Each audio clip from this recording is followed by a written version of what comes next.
In the void, silence is a mercy, but in the warp, silence is a lie.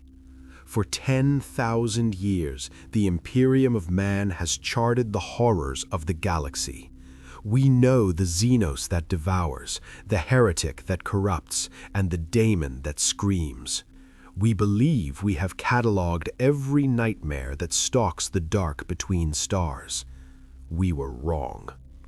Drifting through the aether, the space hulk Sepulchre of Woes has vomited forth a solitary anomaly. It is not a warrior of the Astartes, clad in ceramite. It is not a servant of the ruinous powers. It is a man, an engineer, a survivor of a reality where the dead do not merely rest, but evolve. His mind is fractured by a signal unknown to our psychers. His weapons are not of war, but of industry. He walks the rusted corridors of the 41st millennium, carrying a curse that rivals the thirst of she who thirsts. His name is Isaac Clarke, and he has not come to save us. He has come to dismember the dark. The awakening in the ossuary. Consciousness returned to Isaac Clarke not with a gasp, but with the suffocating weight of ancient recycled air. He did not wake in the sterile, clinical white of an EarthGov medical bay, nor the utilitarian steel of the USG Ishimura. He awoke in a sarcophagus of rusted iron and stained glass. The cryo-sleep sickness roiled in his gut, a familiar nausea, but the sensory data flooding his helmet was alien. The gravity plating hummed with a discordant grinding rhythm, vibrating through the soles of his boots. As his vision cleared, the HUD of his advanced engineering suit flickered to life, the blue holographic projection casting long, dancing shadows against walls that shouldn't exist in space. Gothic arches, gargoyles carved from plasteel, and the overwhelming, cloying scent of burnt incense and ozone. He was standing in a cathedral that had been violently shoved inside the hull of a starship. This was not engineering. This was madness. The silence here was heavy, pressing against his helmet like the crushing depths of an ocean, broken only by the distant rhythmic thumping of a colossal engine that sounded more like a dying heart than a machine. The interface of archaic gods. Isaac triggered his magnetic booths, the metallic clang echoing down the corridor like a gunshot. He approached a terminal embedded in the wall, a cogitator, though he did not know the term. It was a monstrosity of brass valves, scrolling parchment and vacuum tubes, a piece of technology that looked 10,000 years obsolete, yet pulsed with active power. He attempted to interface his rig. In the screen displayed skulls, everywhere skulls. Not as warnings of danger, but as decoration, a symbol of reverence. Isaac pulled his hand back, a cold sweat breaking on his brow. On the Ishimura, the horror had been the corruption of the living. Here, in this rusting tomb, it seemed the culture itself worshipped death long before the monsters arrived. He was an engineer in a universe that had forgotten how to invent, trapped in a machine that ran on superstition rather than science. The tools of a forgotten war. Pressing deeper into the bowels of the ship, identified by stenciled lettering as the Sepulchre of Woes, Isaac found the remains of the crew. They were not twisted into necromorphs, not yet. They were desiccated corpses draped in flak armor and clutching weapons that looked like toys compared to his plasma cutter. He picked up a standard-issue lasgun, turning it over in his armored gauntlets. It felt flimsy, mass-produced, a flashlight meant to burn flesh but lacking the industrial stopping power he was used to. He discarded it, checking the ammunition count on his 211V plasma cutter. The 3 laser sights aligned perfectly in the dark. This tool was designed to slice through mineral ore in zero gravity. It had severed the limbs of thousands of reanimated corpses. Here, amidst the grandeur of this floating cathedral, his mining tool felt like the only anchor to reality. He wasn't a soldier, he was a survivor. And looking at the blast marks on the walls, scorch marks that spoke of high-yield explosives, he knew that whatever killed this crew was efficient, brutal, and large. The labotomized ghost. Movement. His motion tracker pinged, a soft, terrifying chirp in his ear. Isaac spun around, aiming down the corridor. A figure shuffled out of the shadows, half obscured by venting steam. It was humanoid, bulky, and dragged its left leg. Necromorph, Isaac's instinct screamed. He raised the cutter, ready to dismember. But as the figure stepped into the flickering light of a lumen strip, Isaac froze in horror. It was a man, or what was left of one. Half the face had been replaced by a crude optical lens. The arm was a pneumatic claw fused directly into the flesh. The creature did not scream or charge. It simply droned a repetitive binary chant, performing a maintenance task on a ruptured pipe, ignoring Isaac entirely. It was a servitor, a labotomized slave of the Imperium. To Isaac, it was a nightmare worse than the infection. The necromorphs were dead things animated by an alien signal. This was a living human, mutilated and enslaved by his own kind to serve as a biological robot. The sheer inhumanity of it shook him more than any monster. In a panic, mistaking its sudden turn for an attack, Isaac fired. The cutter sliced the servitor in half. It died without a scream, just the powering down of a machine. The hunter in the vents. Isaac stood over the smoking remains of the cyborg, his breathing ragged in his helmet. He had killed it, but the silence that followed was worse. The gunshot had rung out like a dinner bell. He checked his rig's health indicator on his back, blue, full. But his stasis module was recharging slowly, the ambient energy of this universe seemingly incompatible with his gear. Then he heard it. Not the clumsy shuffle of the servitor, but a wet clicking sound. It was coming from the ventilation shafts above him. It was the sound of chitons scraping against metal, fast, intelligent. Unlike the chaotic rage of the necromorphs, this sound was predatory, stalking. Isaac backed into a corner, his weapon raised, the 3 blue dots of his laser sight trembling slightly against the far wall. The Sepulchre of Woes was not empty. The crew was dead, but something else was here, something that had been waiting for fresh meat. The grate above him buckled, and for the first time in this new hell, Isaac Clarke realized that in the grim darkness of the far future, he was not the hunter. He was the prey. The mathematics of dismemberment. Isaac's breath hitched as the vent cover exploded outward, not with a metallic clang, but with a wet, tearing screech. The creature that dropped to the deck was a blur of violet chitin and blue flesh, a gene stealer, though Isaac's database labeled it merely as high-threat biological, species unknown. It didn't shamble like a necromorph, it flowed like mercury. Isaac's muscle memory, honed in the slaughterhouse of the Ishimura, kicked in instantly. He aimed for the center of mass, the chest, and fired. The plasma bolt seared the creature's carapace, but the beast didn't stagger. It used the momentum to lunge, 4 clawed arms scything the air with terrifying speed. Isaac rolled, his heavy boots skidding on the rusted grating. On the Ishimura, he had learned the golden rule, cut off their limbs, but this organism was faster, denser. He fired again, sweeping the beam horizontally across its lower legs. The plasma sliced through the chitinous armor, severing the tendons. The beast collapsed, hissing, not in pain, but in cold fury, its upper claws still raking the floor in a desperate attempt to drag itself forward. The efficiency of the cut was the same, the anatomy was just different. The hive mind's silence. The silence that followed the kill was heavier than before. Isaac stepped closer to the twitching corpse, his boot poised to crush its skull, the curb stomp that had saved his life 100 times.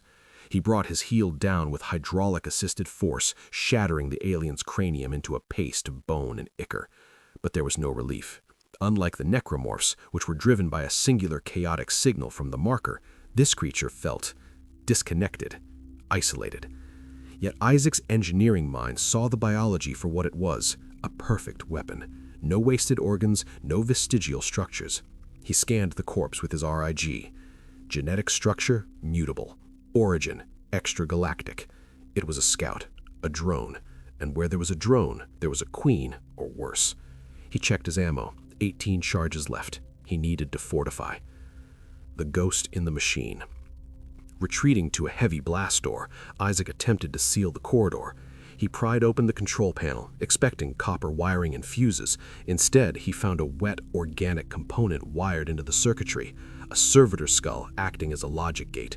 He suppressed the urge to vomit. The technology of this universe was a grotesque fusion of the sacred and the profane. He bypassed the biological component, stripping the wires and hot-wiring the door mechanism with his stasis module's energy cell. The machine spirit of the door groaned, a literal audio file of a chanting choir played from a rusted speaker as the heavy plasteel slabs slammed shut. He was safe, momentarily. He turned to the main terminal, a cogitator glowing with green phosphorescence. He needed a map. He needed to know where the hell he was. The eyes in the dark. A sudden metallic thud against the blast door behind him broke his concentration, then another, and another. Not the random scratching of a beast, but a coordinated assault. They were in the vents, in the ceiling, under the floor. The single gene stealer had been a scout. Now the pack was here. He looked at the heavy ventilation shaft in the corner of the room, the only way out. It was tight, dark, and smelled of ozone and dried blood, just like the Ishimura. Isaac sighed, the sound loud in his helmet. He raised his plasma cutter, the blue lights casting long shadows against the skulls adorning the walls. "Make us whole," a voice whispered in his head. He ignored it. He had work to do. The descent of the Black Star. The void was silent, but the Corvus Black Star was a cage of thunder. Watch Sergeant Valerius sat motionless in the restraint harness, his gene-enhanced physiology barely registering the punishing G-forces as the gunship slammed its magnetic clamps onto the hull of the Sepulchre of Woes. Around him, Kill Team X-Vice sat in statuesque stillness. Brother Kalen of the Iron Hands checking the jagged teeth of his chainsword, Brother Hagar of the Space Wolves testing the edge of his combat knife, and Brother Gideon of the Dark Angels murmuring a catechism of hate. To a mortal, they were gods of war. To the galaxy, they were the final sanction. The ramp hissed open, venting atmosphere into the vacuum before the ship's boarding collar sealed against the Hulk's rusted skin. Valerius rose, the servos of his artificer armor growling in the confined space. "Auspex active," he commanded, his voice a deep, gravelly bass amplified by the Vox grill. "Purge protocols are in effect. Suffer not the alien to live." They moved not with the clumsy haste of men, but with the terrifying, predatory fluidity of transhuman killers, stepping into the dark belly of the beast. The anomalous signature. The interior of the Space Hulk smelled of ancient decay and the copper tang of old blood. Valerius raised his auspex, the green tactical display washing his helmet interior in a harsh light. The sensors swept the sector, filtering out the background radiation of the warp drive and the biological noise of the vermin infesting the walls. "Reading multiple contacts," Valerius noted, his eyes darting across the scrolling runes. "Genostealer bioforms, dormant and active." But then a second signal cut through the static, a clean, oscillating energy pulse unlike anything in the Ordo Xenos database. It was not the jagged, corrupt signature of chaos, nor the sleek harmonic resonance of Eldar technology. It was crude, industrial, yet incredibly potent. "Unknown energy signature located in Sector Primus 7, reported Kalen, his voice devoid of emotion. "It is interfacing with the ship's cogitators. Logic pattern is aggressive." Valerius tightened his grip on his bolter. "A heretic," he surmised, "scavenging the dead for forbidden lore. We move." The autopsy of the void. 50 meters into the secondary junction, the kill team halted. Before them lay the carcass of a pure-stream genostealer, the apex predator of the lower decks, but it had not died by the explosive trauma of a bolt shell or the crude hacking of a chain blade. Valerius knelt, his massive ceramite boot crushing the debris as he inspected the corpse. The creature's legs had been severed cleanly, the wounds cauterized instantly, leaving no blood, only charred meat. Thermal laceration, Kalen analyzed, zooming his optical sensors. Too precise for a melta-weapon, too narrow for a plasma cannon. This was surgical. Hagar sniffed the air, his lupine senses detecting something out of place. "No powder smoke," the space wolf grunted. "Smells like mining dust and ozone." Valerius stood, the on-threat assessment in his mind shifting. This was not the work of a panicked survivor flailing in the dark. This was the work of a killer who understood anatomy and efficiency. "Stay sharp," Valerius ordered. "The prey is armed with archaeotech." The hunt in the shadows. They advanced in a loose wedge formation, their bolters sweeping the shadows. The corridors of the Sepulchre were a labyrinth of madness, statues of weeping saints fused with throbbing biological growths. Every few meters the motion trackers chimed, ghosts in the walls scuttling away from the heavy tread of the Astartes. Valerius felt the familiar cold focus of the combat trance descend upon him. He was a veteran of 100 campaigns. He had faced the swarms of Leviathan and the horrors of the Eye of Terror, but this silence unnerved him. The enemy was not charging, it was waiting, or perhaps it was busy. Through the vox, the sound of distant machinery echoed, heavy metallic crashes, the hiss of hydraulics. "Target is moving," Gideon reported, his plasma pistol humming as it reached optimal charge. "He is heading for the engineerium. If he destabilizes the core, this entire hulk becomes a warp bomb." Valerius accelerated his pace, the magnetic clamps of his boots engaging and disengaging with rapid rhythmic thuds. "Intercept pattern Delta.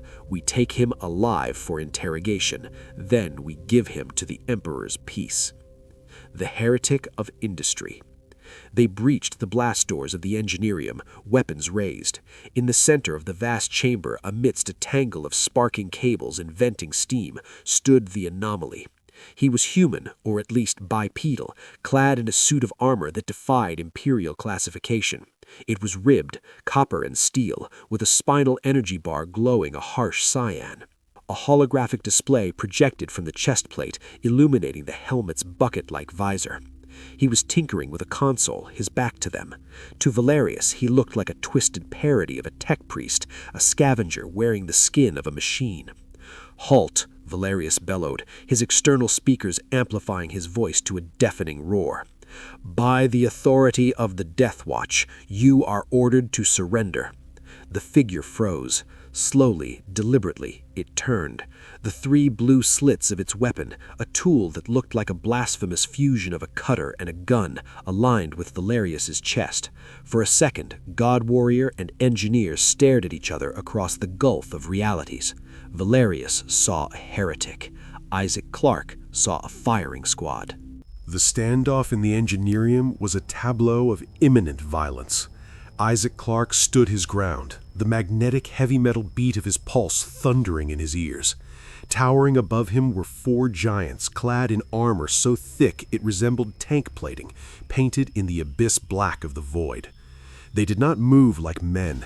They held their massive boxy rifles with the absolute stillness of statues. The leader, a warrior with a helmet crest like a Roman centurion, barked a command in a language that sounded like Latin grinding against gravel. High Gothic. Isaac didn't understand the words, but he understood the tone. Submit or die. "I'm not your enemy," Isaac shouted, his voice cracking through the external speakers of his helmet. "I'm an engineer. I'm trying to stabilize the core." The giant didn't flinch. The barrel of his bolter, a weapon with a caliber large enough to decapitate a brute, remained fixed on Isaac's chest. To the Astartes, Isaac's plea was merely the bleating of a heretic caught in the act of defiling the Omnissiah's holy machinery. Animus brother Kalen, the Iron Hand Tech Marine, stepped forward, his servo arm twitching with mechanical agitation. He extended a mechadendrite, plugging it into the air near Isaac, scanning the electromagnetic output of the suit's interface. The rig on Isaac's back flared, and the suit's artificial intelligence spoke, its cool synthetic female voice echoing clearly in the silent chamber. "Warning, hostile entities detected. Adrenaline levels critical. Recommend stasis protocol." The effect on the Astartes was instantaneous and electric. They did not recoil in fear, but in religious revulsion. "Abominable intelligence," Kalen roared, his voice distorted by binary static.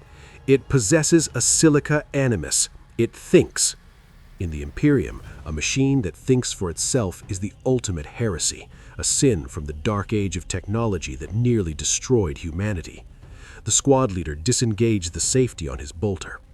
"Heretic extremis," Valerius pronounced, the judgment final. You harbor a soulless mind. For this crime, there is only death. Isaac braced himself to die, his finger tightening on the plasma cutter's trigger. But before the first bolt could fly, the shadows betrayed them all.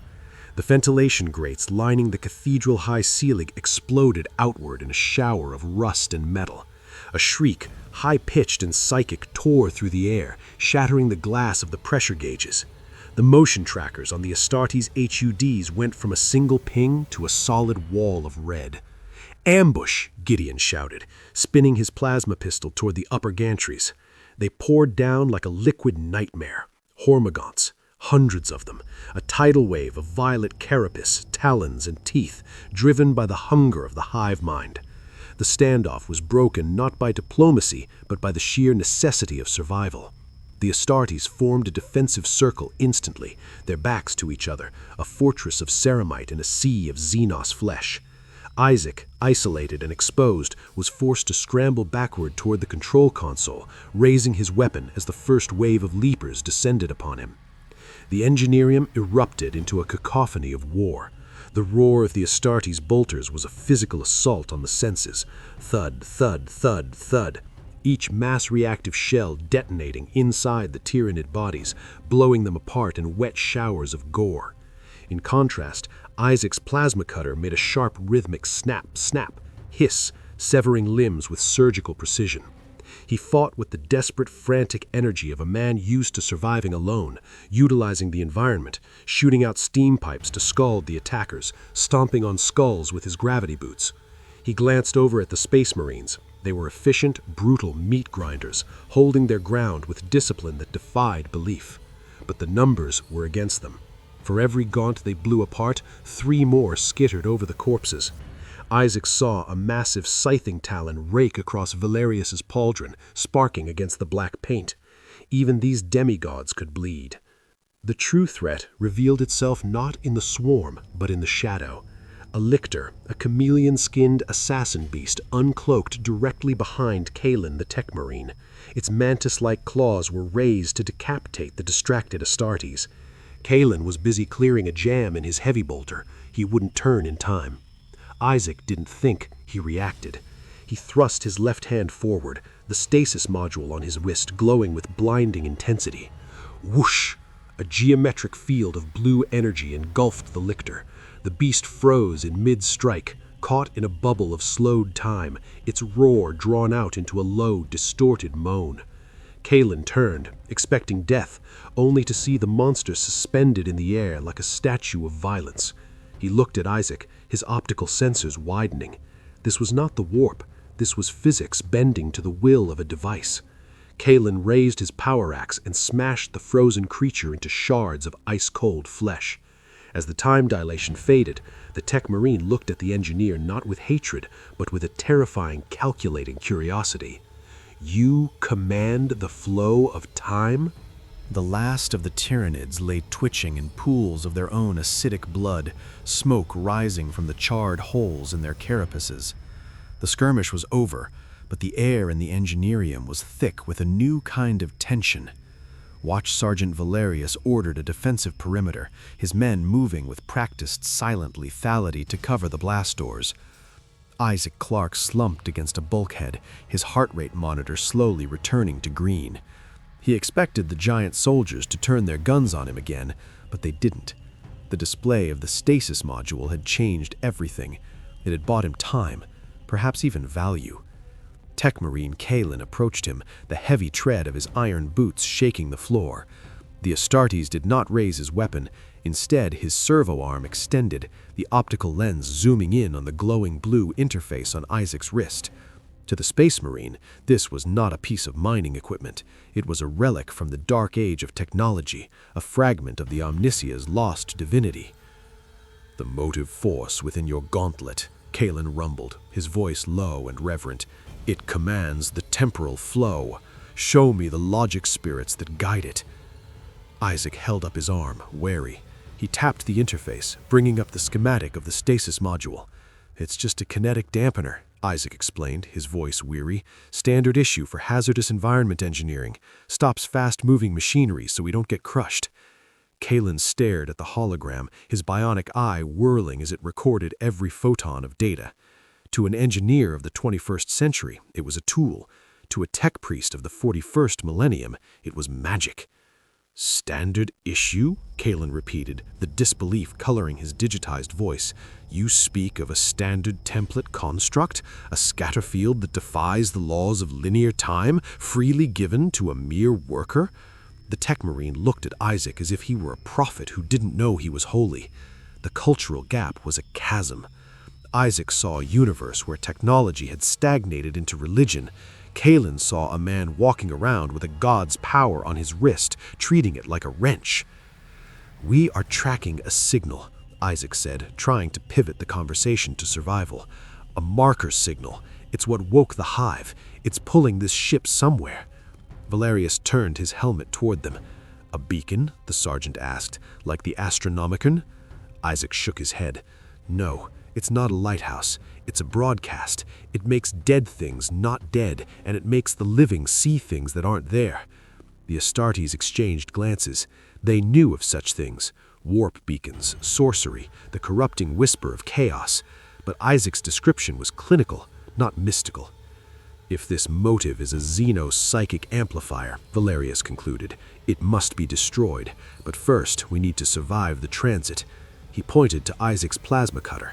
"Your weapon is efficient, engineer, but it lacks the stopping power for what lies ahead. The armor of the pure strains will shatter that focusing lens." Isaac looked at his cutter. The sergeant was right. The Tyranids were getting tougher. He looked around the battlefield and spotted the body of a fallen battle brother, a scout marine from a previous failed expedition, clutching a damaged melt gun. The weapon was fused and useless, but the thermal agitation coils were intact. "I can fix that," Isaac muttered. He grabbed the melt gun, sitting cross-legged on the floor. Kalen watched, horrified yet fascinated, as Isaac did the unthinkable. He didn't chant a prayer. He didn't anoint the machine with oil.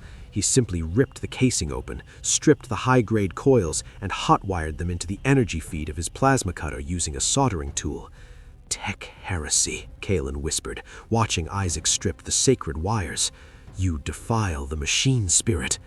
Isaac snapped the casing back together, the cutter now humming with a deeper, angrier pitch, a volatile mix of mining laser and anti-tank thermal energy. "I call it an upgrade," Isaac said, standing up. He fired a test shot. The beam didn't just cut the wall, it melted a hole through 3 feet of plasteel instantly. Before the Astartes could reprimand him for his blasphemy against the machine god, the ship lurched violently.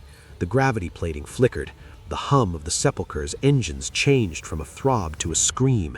The marker was reacting. Isaac felt it first, a sharp migraine behind his eyes. The shadows in the corners of the room seemed to stretch and detach from the walls. "Isaac," the voice was soft, impossible. It was Nicole. She was standing by the airlock, bathed in golden light, untouched by the grime of the hulk. "Make us whole, Isaac." He squeezed his eyes shut. "Get out of my head," he yelled. The Astartes spun around, weapons raised, but they saw nothing. However, Valerius felt the temperature drop.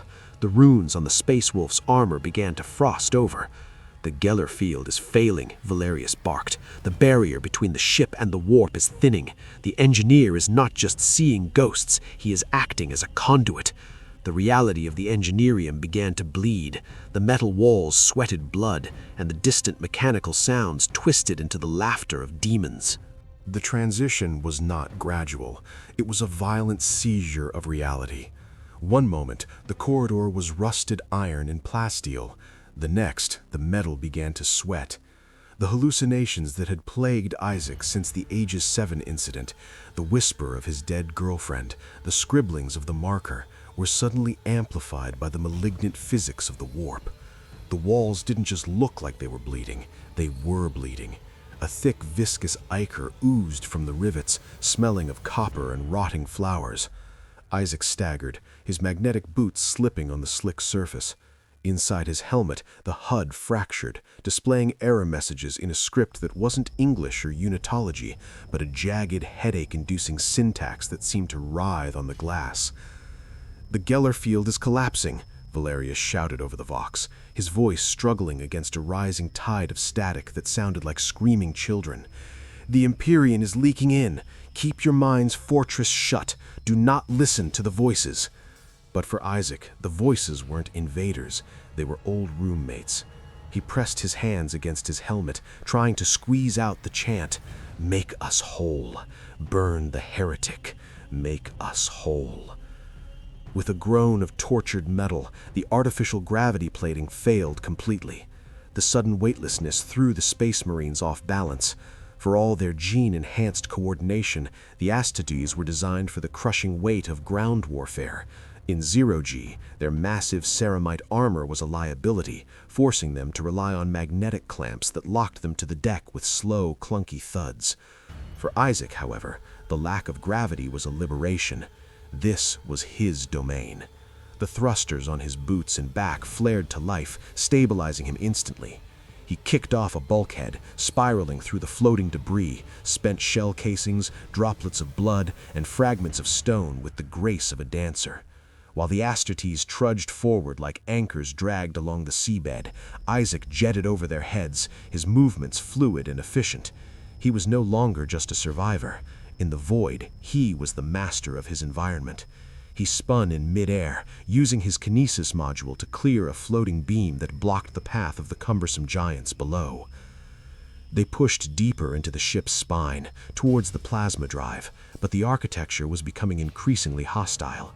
The corridor expanded into a vast cylindrical shaft that looked less like a ship's interior and more like the throat of a colossal beast. The corruption here was advanced. Growths of Nurgle's rot, bulbous green pustules, had fused with the Tyranid biomass, creating a fleshy lattice that pulsed with a steady, wet rhythm. "The ship is alive," whispered Gideon, his plasma pistol illuminating a cluster of eyes that blinked open on the wall. "It is not just possessed, it is mutating." Isaac felt a wave of nausea that had nothing to do with the smell. The marker signal was reacting to the chaos energy, creating a feedback loop of insanity. He saw Nicole again, floating ahead of him, her face decaying, her jaw unhinged. She pointed towards a tear in the hull, a jagged breach where the vacuum of space waited. "The shortcut," she whispered.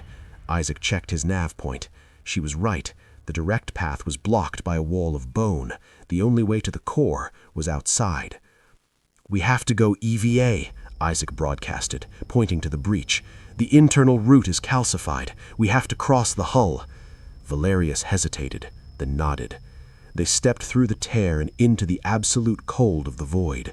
The view that greeted them was enough to shatter a lesser mind. They were not floating in a star field. They were drifting through the warp. Instead of the black velvet of space, the sky was a churning storm of violet, bruised purple, and sick yellow. Nebulae formed into screaming faces and dissolved again. Lightning made of raw emotion arced across the hull of the Sepulchre of Woes. The sheer scale of the space hulk became apparent, a mountain range of derelict ships drifting in a sea of hell. Isaac's breath frosted on his visor. He felt insignificant, a speck of dust on the wind. The silence of the vacuum was absolute, yet he could feel the pressure of the warp pushing against his suit, testing the seals, looking for a way in. They navigated the treacherous outer hull, leaping across the gaps between fused starships. The Astartes used jump packs and mag boots, moving with grim determination against the psychic wind. Isaac used his thrusters to glide from handhold to handhold, his engineering suit protecting him from the radiation that would have boiled a normal man alive. Ahead, the dome of the main engineering deck rose like a tumor from the scrap. It was glowing with a harsh red light, the color of the marker. But something was guarding it.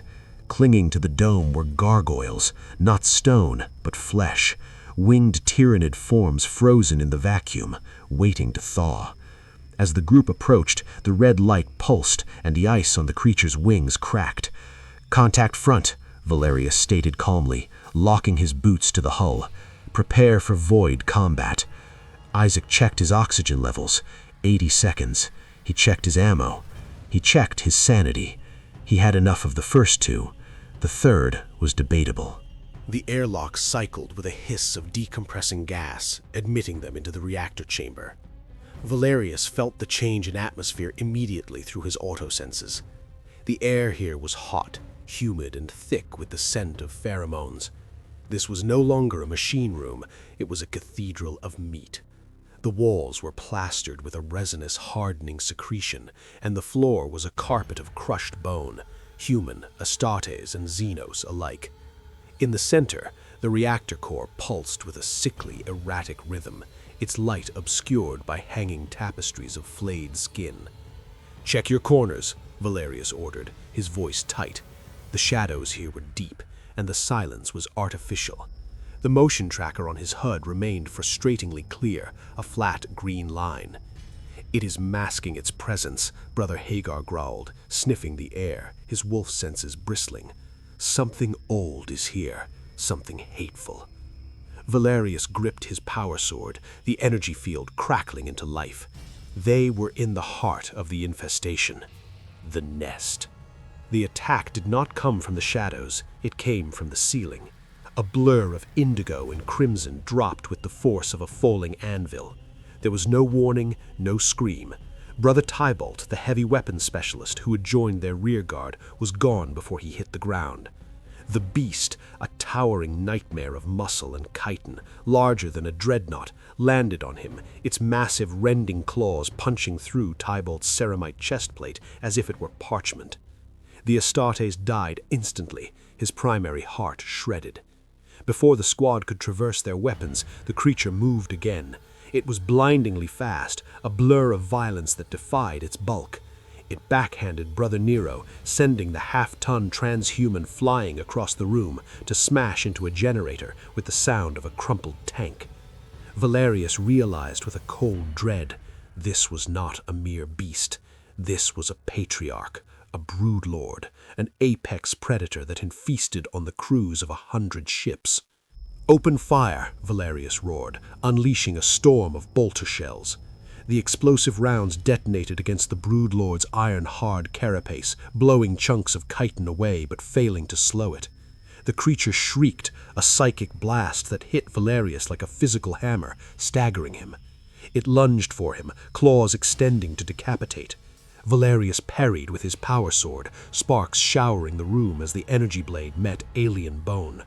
The impact jarred his arm to the shoulder. He was a veteran of the Long Watch, a killer of kings, but he was losing ground. The broodlord was too strong, too fast. It feinted, dodging a plasma blast from Gideon, and swept Valerius's legs, knocking him to the deck. The beast towered over him, drool dripping from its needle-toothed maw, ready to deliver the killing stroke.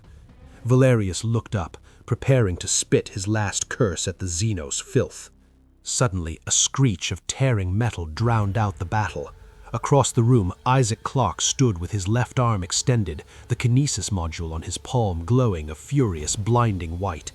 He wasn't aiming at the monster, he was aiming at the wall. A massive industrial ventilation fan, blades sharpened by centuries of spinning, was ripped from its housing with a groan of tortured steel. With a grunt of exertion that transmitted over the open Vox channel, Isaac thrust his hand forward. The fan, weighing easily as much as a small car, flew across the chamber like a sudekin. It slammed into the broodlord with the force of a freight train. The impact didn't just knock the beast back, the spinning blades sheared through its armor and embedded deep into the reactor wall behind it, pinning the creature by its torso. The broodlord roared in confusion and pain, its limbs thrashing uselessly against the metal that impaled it. Valerius did not hesitate. He scrambled to his feet, his engines roaring as he closed the distance. The broodlord was struggling to free himself, its psychic scream rising in pitch, but the gravity tether of the engineer's weapon held it fast against the wall. Valerius looked at the alien, seeing the fear in its black, soulless eyes for the first time.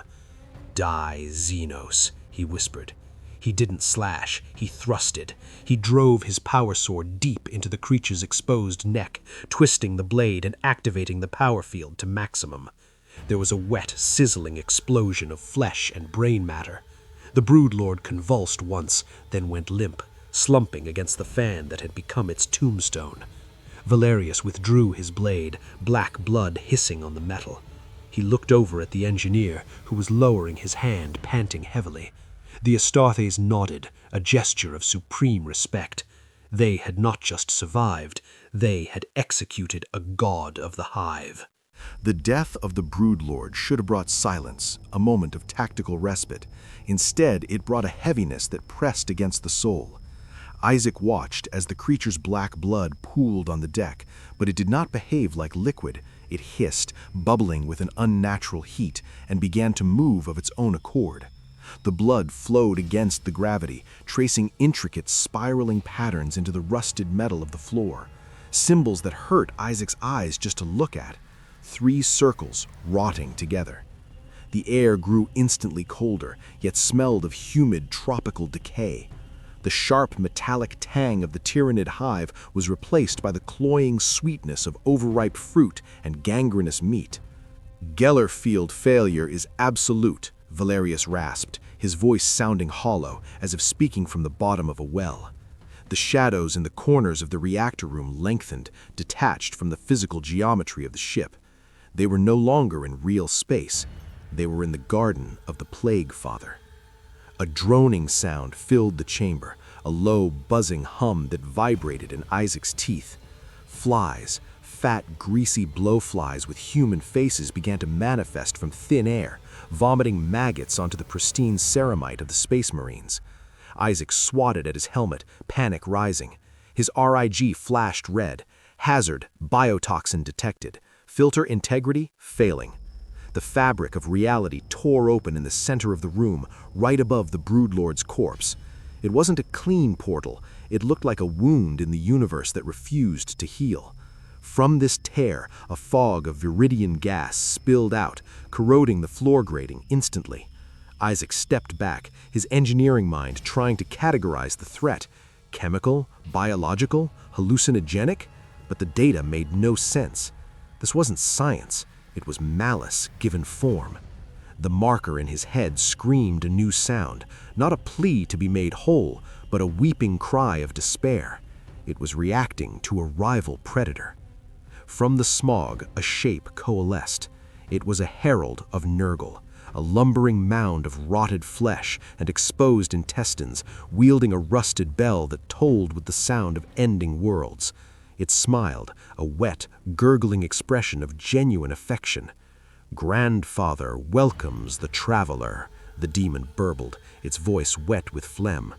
Isaac raised his plasma cutter, his hand trembling. He had faced the necromorphs, creatures of dead flesh animated by alien instinct, but this thing was alive with death. It was joyous in its decay. It's not a mutation," Isaac whispered, realization dawning with terrified clarity. "It's a disease.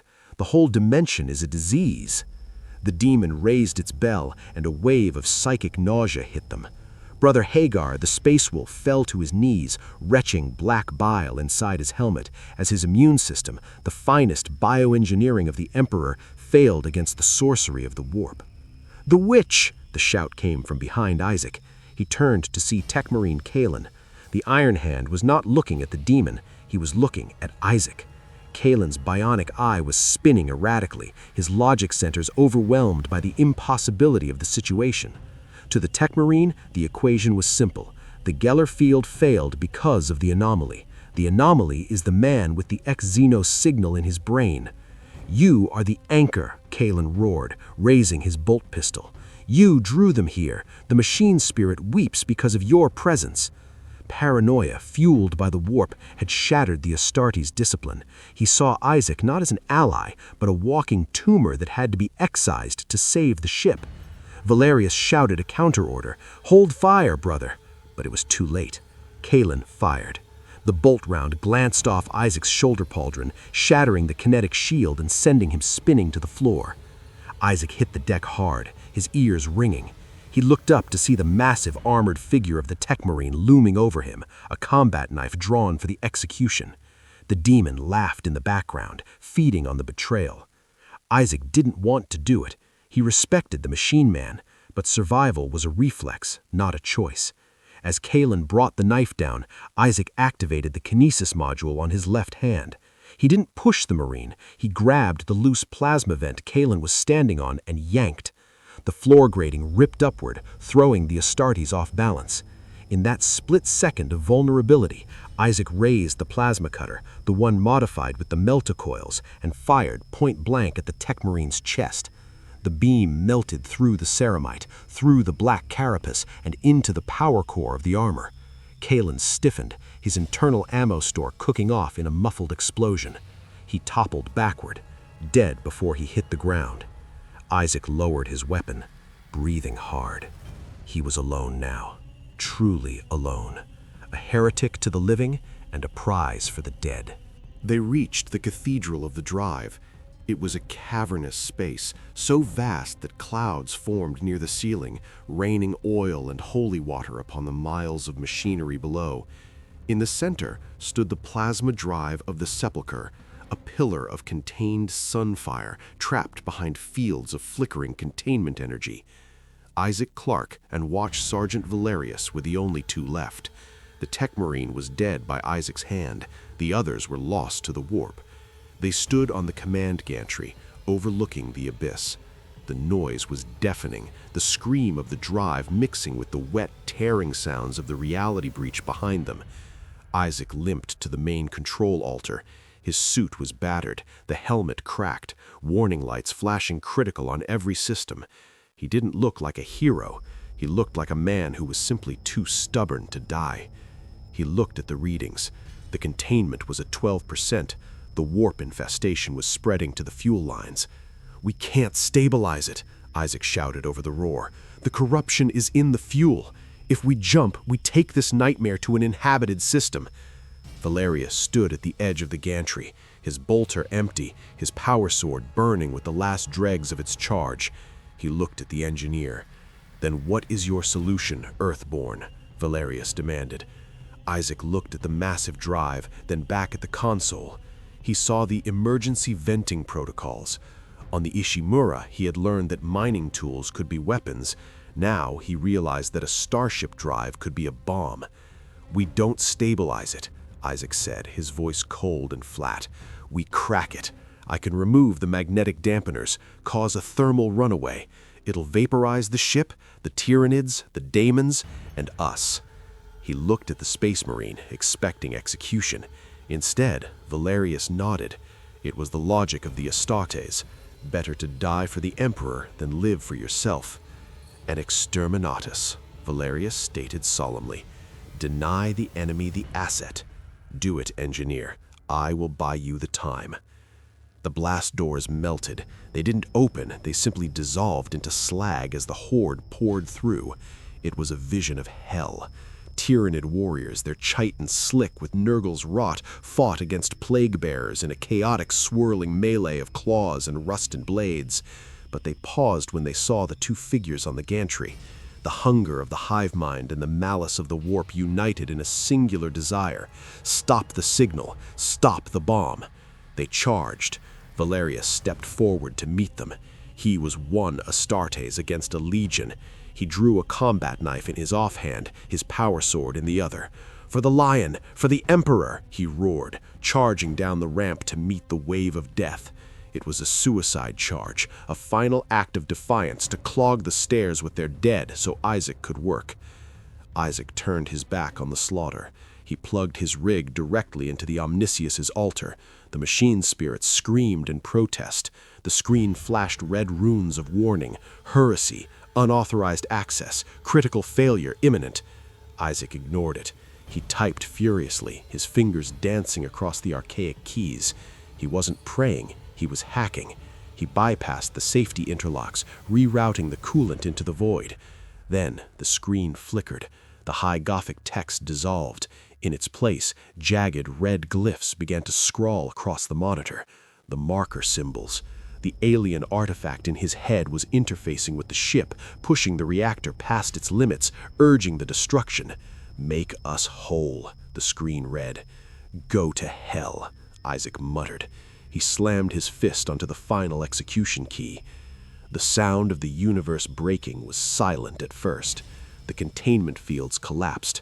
A blinding white light, brighter than 1,000 stars, expanded from the core. Gravity ceased to exist. Isaac watched as the Tyranids and daemons on the lower decks were instantly vaporized, their atoms scattered to the void. He saw Valerius, standing atop a pile of corpses, salute the wall of fire before he too was consumed by the holy light. Isaac didn't run. There was nowhere to run. He felt the heat sear through his suit, felt the Sepulchre of Woes disintegrate around him. The floor beneath him vanished. For a second, he was floating in pure energy, a mote of dust in the heart of a supernova. He closed his eyes, waiting for the end. The mission was complete. The nightmare was over. Or so he hoped. The Sepulchre of Woes did not die quietly. Its death was a scream that tore the fabric of the materium. The overload of the plasma drive, catalyzed by the alien code of the marker, created a localized supernova that burned white-hot against the bruised purple sky of the warp. For a brief moment, a second sun existed in the immaterium, a beacon of pure, cleansing fire that incinerated the biological corruption of the Tyranids and the metaphysical rot of Nurgle alike. The shockwave shattered the fused spines of the ancient starships, turning a continent-sized hulk into a cloud of glowing radioactive dust. Then, as quickly as the violence had begun, the vacuum reclaimed it. The rift sealed shut, leaving only silence and the drifting, cooling slag of 10,000 years of history. The event was over. The anomaly had corrected itself. On the bridge of the Deathwatch strike cruiser Sword of Silence, holding station in deep void, the teleportarium chimed. Materializing amidst a crackle of ozone and displacement lightning was Watch Sergeant Valerius. He collapsed to the deck, his armor fused and blackened, his skin steaming from the thermal shock of a last-second extraction. He did not rise. He simply stared at the view screen where the expanding debris field of the Sepulchre glittered like diamonds. He had been pulled from the fire by the ship's librarian at the final heartbeat, leaving the engineer behind to ensure the detonation. Valerius clenched his fist, feeling the phantom weight of a debt that could never be repaid. He had served the Emperor for 3 centuries, but today humanity had been saved by a man who knew neither the Emperor's light nor his prayers. 3 weeks later, in the sealed chambers of the Inquisition fortress on Talisa Prime, the report was finalized. Inquisitor Lord Cryptoman reviewed the data slate with a heavy frown. The incident was classified Magenta Extremis. The footage from Valerius's helmet recorder was sealed under penalty of lobotomy. The official record stated that the Deathwatch had successfully purged a Tyranid splinter fleet using a tactical overload of a Space Hulk's core. There was no mention of the marker, there was no mention of the necromorphs, and there was absolutely no mention of Isaac Clarke. To the Imperium, he did not exist. He was a variable that broke the equation of their dogma. A man who used technology without ritual, who fought demons with engineering, and who understood the warp not as magic, but as math. "Status of the asset?" the Inquisitor asked. Valerius, standing in fresh armor, answered simply, "Lost, presumed dead, but the signal ceased." But death is a relative concept in the warp. Deep in the aether, drifting on the tides of the Empyrean, where time flows like sludge, a speck of matter floated intact. It was a man in a scorched copper-colored suit. Isaac Clarke's rig was dormant, the lights on his back dark. His oxygen had run out hours ago, or perhaps years ago. Time had no meaning here. He tumbled through the kaleidoscope of the warp, protected by the lingering energy of the stasis module, which had frozen his personal timeline at the moment of the explosion. He was a fossil trapped in amber, drifting between universes. He was not alive. He was not dead. He was waiting. Slowly, the environment began to shift. The chaotic storms of the warp faded, replaced by the cold, hard blackness of real space. The stasis field flickered and died. The lights on the rig flared to life, a defiant blue in the infinite dark. "Critical systems rebooting," the AI whispered, the sound deafening in the silence. Isaac gasped, his lungs burning as the scrubbers kicked in, filling his helmet with stale air. He opened his eyes. He was alive. He floated in the void, alone. But as he turned his head, he saw it. Looming in the distance was not a rescue ship, nor a planet. It was a massive, jagged moon carved into the shape of a skull, with green lightning arcing from its eyes. A Necron tomb world? An orc rock? Or something new? Isaac checked his ammo counter. 3 shots left. He sighed, the sound weary but unbroken. "Good thing I brought the cutter," he muttered. He activated his thrusters. The nightmare wasn't over. It was just Chapter 2.